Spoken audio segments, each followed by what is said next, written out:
Hello students, आज हम लोग देखने वाले क्लास 12th के हिंदी का फर्स्ट प्रोज बातचीत। इसके लेखक हैं बालकृष्ण भट्ट।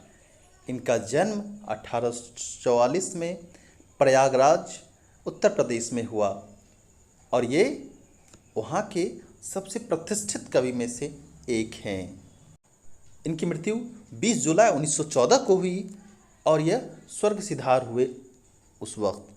पिता बेनी प्रसाद भट्ट जो कि एक व्यवसायी थे और अपने समय के सबसे प्रतिष्ठित व्यवसायी में से एक। इनकी माता का नाम पार्वती देवी जो इनके पिता से थोड़ी अधिक शिक्षित थी और इन्होंने ही उन्हें शिक्षा के लिए उकसाया और योग्य बनाया। वो मिशन स्कूल गए, फिर घर में संस्कृत की पढ़ाई किए। कृष्ण भट्ट मुख्यतः शिक्षक के तौर पर काम किया। उन्होंने मिशन स्कूल में सबसे पहले पढ़ाया, फिर सीएवीए स्कूल में संस्कृत पढ़ाया और बाद में उन्हें कायस्थ पाठशाला में अध्यापक नियुक्त किया गया। लेकिन अपने अधिक गुस्से की वजह से, उग्र स्वभाव की वजह से उन्हें नौकरी छोड़नी पड़ी। पिता की मृत्यु के बाद वो पैतृक व्यापार को संभाले और बाद में उसी व्यापार में कुछ दिन तक संलिप्त रहे, लेकिन पारिवारिक कलह बढ़ने की वजह से उस काम को छोड़े और फिर हिंदी साहित्य को अपने आप को समर्पित कर दिया। भट्ट महोदय ने हिंदी मासिक पत्रिका हिंदी प्रदीप का शुरुआत किया जो इन्होंने 32 वर्ष तक चलाया। इसमें घाटा होने के बावजूद भी वो रुके नहीं और इसको चलाते रहे और 1886 में लाला श्रीनिवास दास के संयोगता स्वयंवर की आलोचना भी की। इन्होंने बहुत सारी किताबें को लिखा है जिसमें कि उपन्यास में है रहस्य कथा, नूतन ब्रह्मचारी, 100 अजान, एक सुजान, गुप्त वैरी, रसताल यात्रा, उचित दक्षिणा, हमारी घड़ी, सद्भाव का अभाव।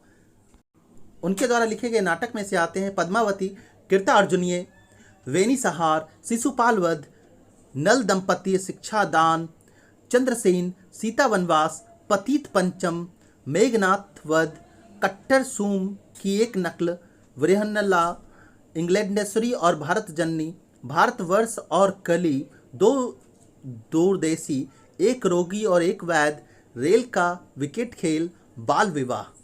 इनके द्वारा लिखे गए प्रहसन है। इस प्रहसन मतलब होता है एक ऐसी रचना जिसमें कि आपको हंसी आए, प्रसन्नता महसूस हो पढ़कर। जैसा काम वैसा परिणाम, नई रोशनी का विष, आचार विडंबन इत्यादि। इन्होंने 1000 से ऊपर निबंध लिखा है और विभिन्न तरह का निबंध इन्होंने लिखा है। बातचीत एक ललित निबंध है जिसमें वाक शक्ति को लेखक ने ईश्वर का वरदान बताया है। बालकृष्ण जी कहते हैं कि वाक शक्ति अगर मनुष्य में ना होती तो ना जाने इस गूंगी सृष्टि का क्या हाल होता। सब लोग मानो लुलपुंज अवस्था में एक कोने में बैठा दिए गए होते। वे कहते हैं बातचीत में वक्ता को स्पीच की तरह नाज नखरा का मतलब होता है जैसे कि स्पीच में जब जाते हैं आगे तो बोलते हैं लेडीज एंड जेंटलमैन, मेहरबान, इस तरह का जो बोला जाता है, इस तरह से जो शुरुआत करते हैं, ये सब नहीं होता है और बातचीत बस शुरू हो जाती है। और स्पीच में बातें अलग होती हैं। स्पीच में लोग आपकी बातों को ध्यान से सुनते हैं, लेकिन बातचीत में एक बोलता है, दूसरा सुनता है, फिर दूसरा बोलता है, पहला सुनता है। लेकिन स्पीच में थोड़ी बातें अलग होती है, उसमें करतल ध्वनि का आवाज आती है। इसीलिए कवि ने कहा है कि बातचीत में जो है नाच नखरा जाहिर करने का मौका नहीं दिया जाता है। लेखक बताते हैं कि जहां आदमी की अपनी जिंदगी मजेदार बनाने के लिए खाने पीने, चलने फिरने आदि की जरूरत है, उसी प्रकार बातचीत की भी अत्यंत आवश्यकता है। हमारे मन में जो कुछ गंदगी है या धुआं जमा रहता है वह बातचीत के जरिए भाप बनकर हमारे मन से बाहर निकल पड़ता है। इससे हमारा चित्त हल्का और स्वच्छ हो जाता है। आप कई बार सुने होंगे कि कोई लोग सुसाइड कर लेता है। इसका बस एक कारण है कि बातचीत के माध्यम से अपने दुख, सुख और अपनी परेशानियों को दूसरे के सामने नहीं रखता है, जिसकी वजह से उसके अंदर सारा का सारा अवसाद बढ़ता जाता है और यह बोझ की तरह वो लेके घूम रहा होता है और अंत में इस बोझ को जब वो सहन नहीं कर पाता है तो आत्महत्या कर लेता है। इसी वजह से लेखक ने कहा कि बातचीत करने से चित्त हल्का और स्वच्छ हो जाता है। हमारे जीवन में भी बातचीत का एक खास तरह का मजा होता है। यही नहीं, भट्ट जी बताते हैं कि जब तक मनुष्य बोलता नहीं है तब तक उसके गुण दोष प्रकट नहीं होता है और महान विद्वान बेन जॉनसन का कहना है कि बोलने से ही मनुष्य का रूप के सही साक्षात्कार हो पाता है। मतलब जब आप मुंह खोलते हैं तो अपने अंदर की बातों को जब बाहर रखते हैं तो पता चलता है कि आप किस स्वभाव के लोग हैं।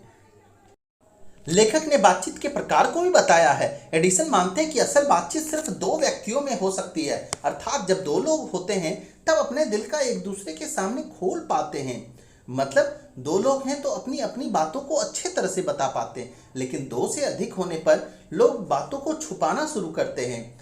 और जब तीन लोग होते हैं तो तीनों तीन दृष्टिकोण वाले होते हैं, मानो कि त्रिभुज के तीन भुजा हो या तीन और सोच रखने वाले होते हैं।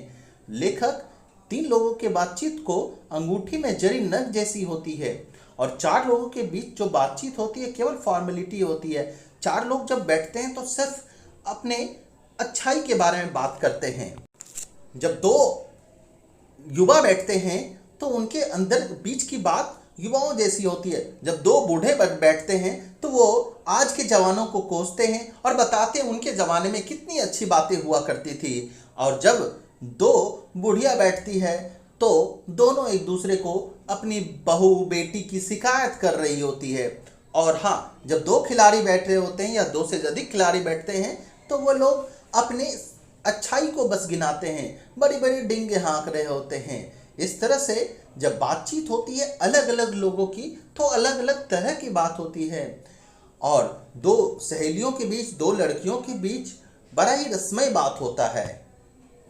दो सहपाठियों के बीच बातचीत जो होती है अपने गुरु और अपने दूसरे छात्रों का, मतलब अपने साथ पढ़ने वालों का बुराइयां अच्छाई करते निकलता है। और अगर लड़का दब्बू निकला तो किसी छोटे से चूहे को भी अपने आप अपना गुरु बता देगा। बातचीत के विभिन्न प्रकार होते हैं। राजकाज की बात, व्यापार संबंधित बातचीत, दो मित्रों का प्रेम लाभ इत्यादि। यूरोप के लोगों को बातचीत का हुनर है जिसे आर्ट ऑफ कन्वर्सेशन कहते हैं। बालकृष्ण भट्ट उत्तम तरीका यह मानते हैं कि हम वह शक्ति पैदा करें कि अपने आप बात कर लिया करो। मतलब कि हमें खुद से भी कभी बातचीत करनी चाहिए, यह अत्यंत आवश्यक है। इससे हमें बेहतर ज्ञान मिलता है सही और गलत का और अपने तरीकों का। तो छात्रों, अब आप लोग कुछ ऑब्जेक्टिव क्वेश्चन का आंसर देंगे, उसके बाद हम लोग कुछ सब्जेक्टिव देखेंगे। तो हमारे पास कुछ ऑब्जेक्टिव क्वेश्चंस हैं, आप इसको पढ़ें और इसका जवाब दें। तो चलिए शुरू करते हैं। ऐसे वीडियो पाने के लिए चैनल को सब्सक्राइब करें और वीडियो को लाइक करना ना भूलें। तो चलिए स्टार्ट करते हैं हमारा ऑब्जेक्टिव।